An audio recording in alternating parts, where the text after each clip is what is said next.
So, using music, art, literature, and games in therapeutic settings is what I decided to focus on for this project.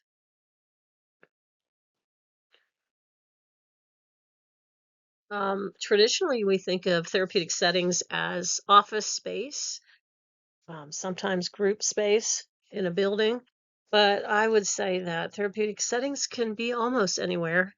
And I've chosen to focus on most of the therapeutic interactions to be outside in this particular case. So, almost perfect family camp. What is family camp? Excuse me.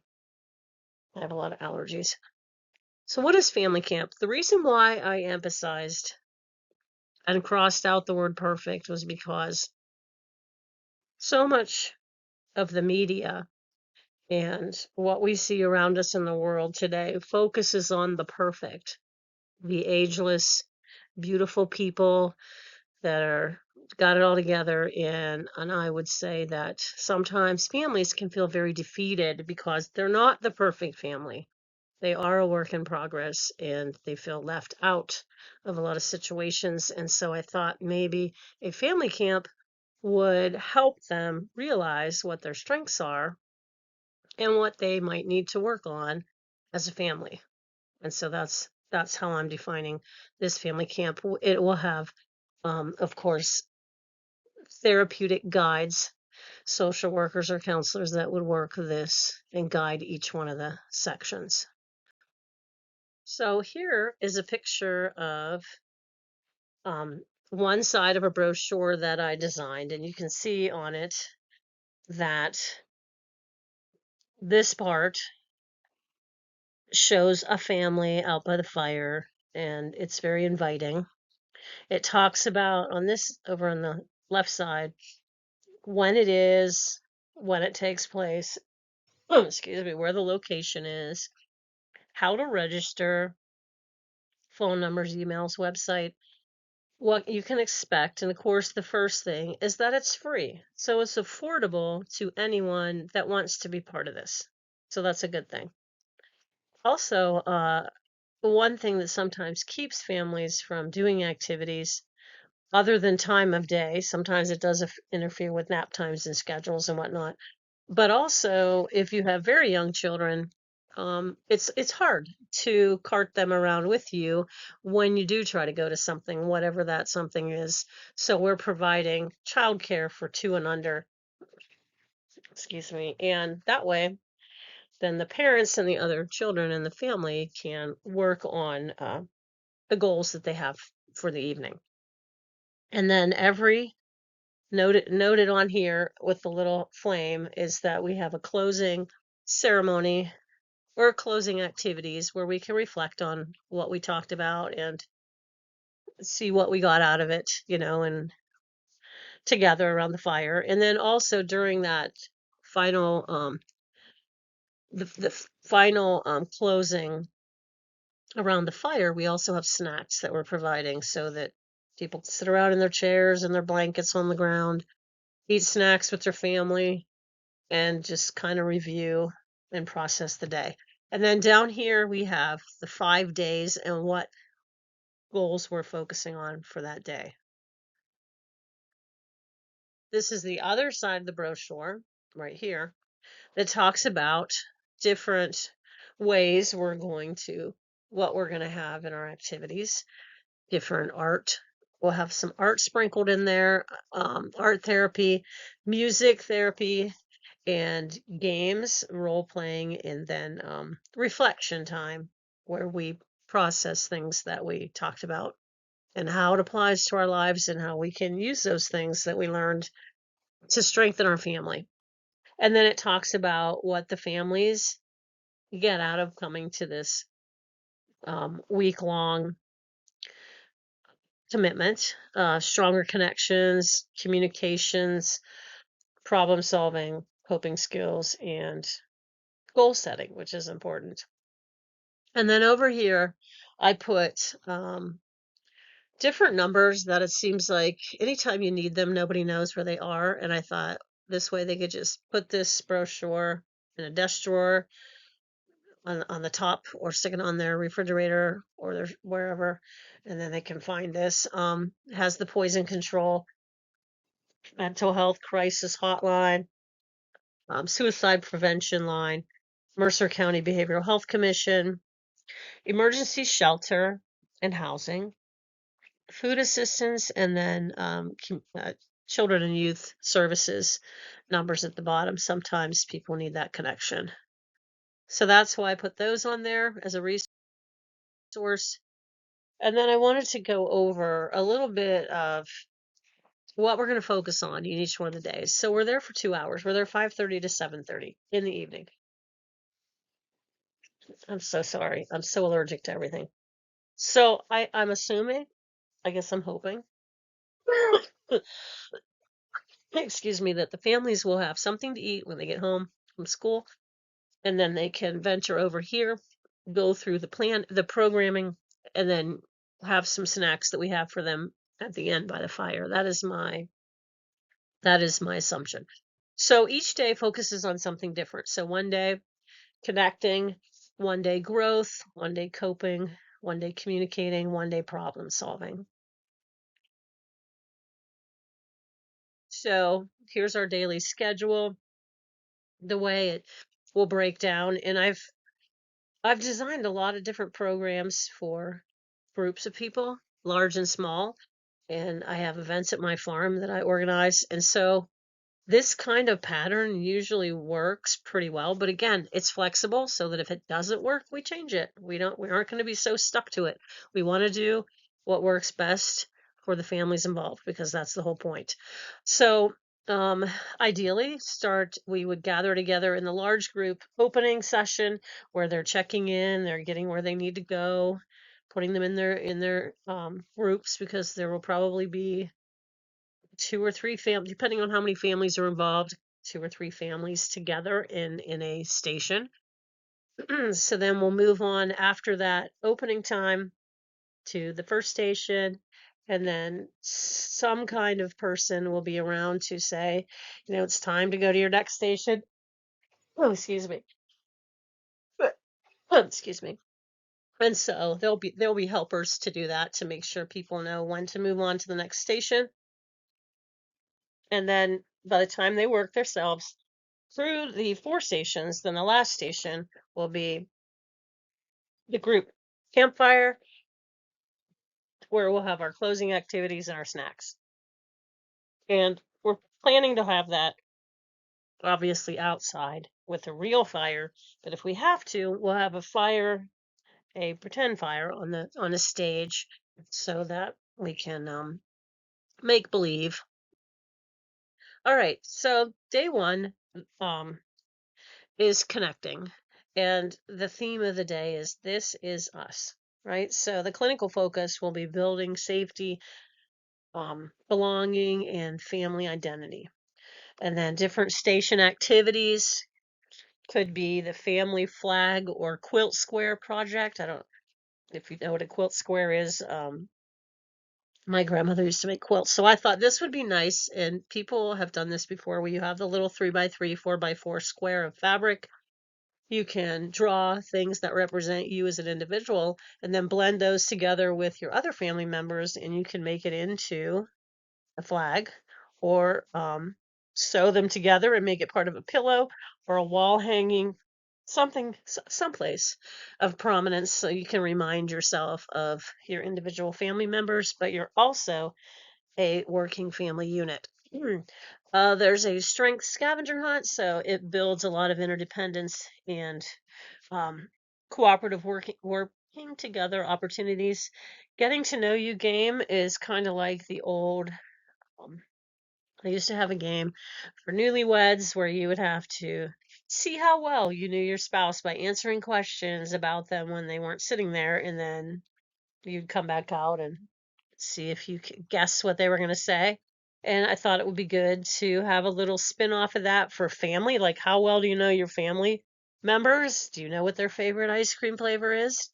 Do you know how old they were when they lost their first tooth? Just things like this or that kind of stuff. So just a way to get to know each other a little bit better. Compliment clothesline. I think we need to build each other up, and I think this would be helpful. You could hang this in your own house. We would have it here, but it would be something you could also represent at home.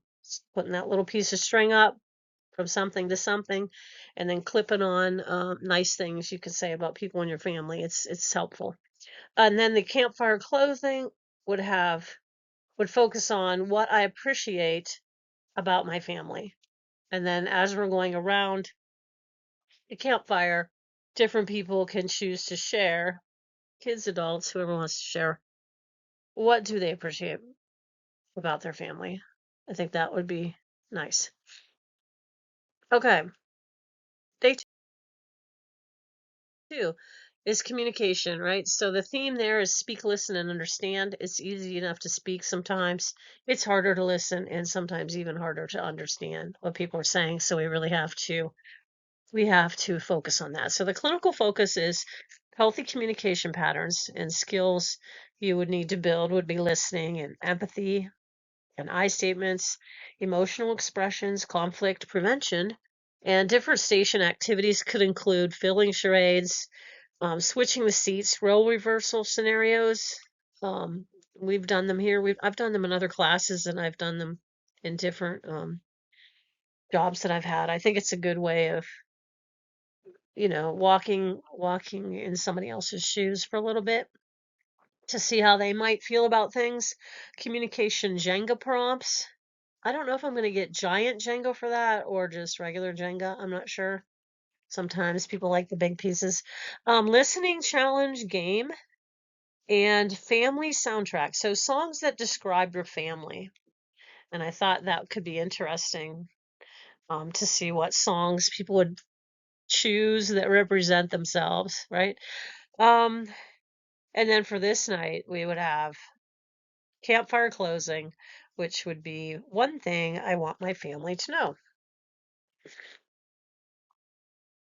Day three, problem solving. The theme is we can figure out things together. Clinical focus would be teamwork and solution focused thinking. Compromise, brainstorming, flexibility, conflict repair, and station activities, cooperative obstacle course, escape room style challenge, role play, common family struggles, bedtime, getting that homework done, whatever it is, choosing the movie for the night or something. What would help? Worksheet. Campfire closing is going to focus on family win of the day. There might be something that families can say, this was the high point of my time here or outside of camp. Day four, coping. Theme is big feelings, better tools. And clinical focus would be the emotional regulation and stress management. Skills to be learned, calming strategies, coping toolbox, recognizing triggers, asking for help, and co-regulation. Some of the station activities could be hidden feelings, mask making. So I actually went to a mask making before at the library, and it is kind of a long process. So we might have to buy some masks already made that we can add to, add different, colors to and words. Worry monster. The younger kids seem to really like that. Creating their own worry monsters gives them something physical they can look at to identify some some of the things that are going through their minds. Family calm down kit, the rhythm circles and the breathing movement and maybe the drum circles. I've been to those too, and they can be very relaxing. When stress shows up, the family plans. So we do have plans for when we have a fire. You're going to meet at a certain location outside.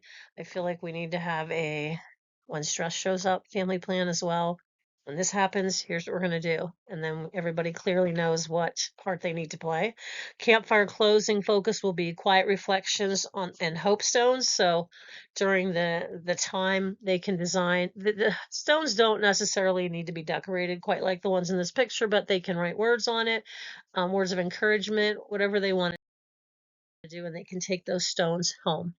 And then day five, is on growth, and the theme, where do we go from here? Clinical focus, goal setting, hope and future family vision, setting goals, or some skills that they'll be focusing on: accountability, optimism, family planning, commitment rituals. Station activities can include family vision board. I thought that would be good to work on together. One thing we'll keep doing, pledge, so they can commit to that. Certificates and family campfire photo. I designed a little certificate that we can take little instant camera pictures of, and put them with their certificate. They can take that home, and then the final closing ceremonies. So here's the little certificate. They can put their picture over here where it says photo. And I wanted to note some things that I already have used. I started building a therapy, like a game and activity box. So the five senses I use sometimes just for grounding purposes. I have like little reminder cards that I give to people to help them refocus, calm down, think about one thing they hear, what two things they see, this kind of thing, to just kind of bring it back in line.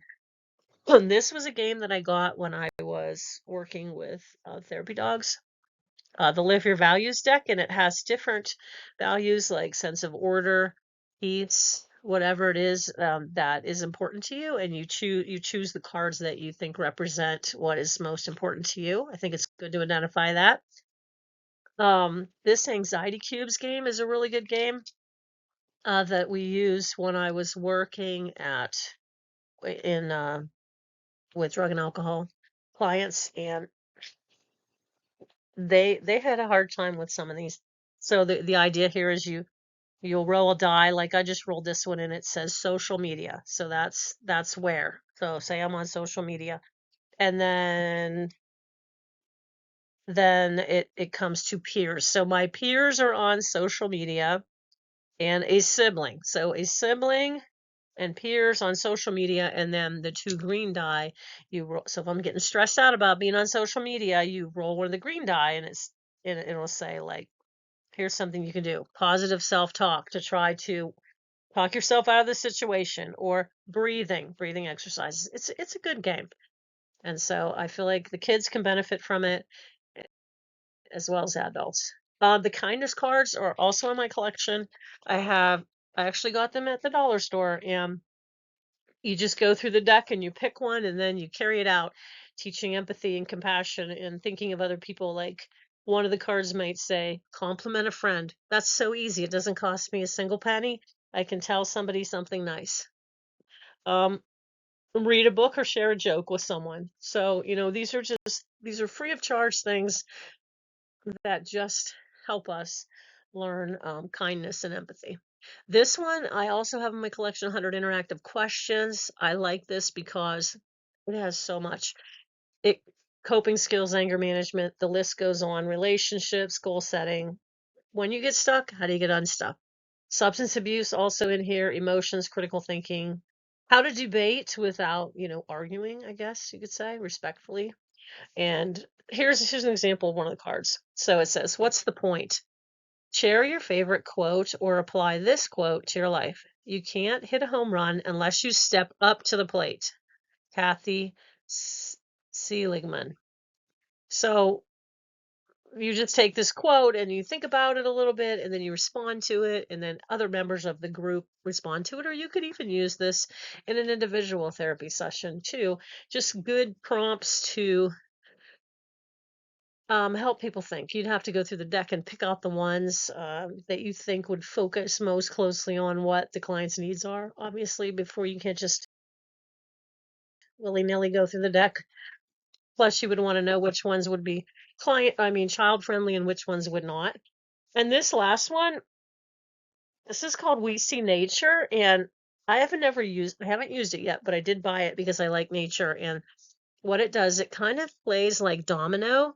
So where you would match certain things and look for similarities, and this takes nature and you look for patterns. It's very calming. It kind of grounds you. It helps you make connections with the cards, also connecting you to things in nature. Okay, and that is the end of our week, and I really think that this program could benefit the people in my community Because we have a lower socioeconomic area. It's very high unemployment rate. The income level is very low, and they just are always looking for something productive to do with their families. And I think this could help strengthen their families and support them in that way. And that is why I chose this project to do. All right, that is all.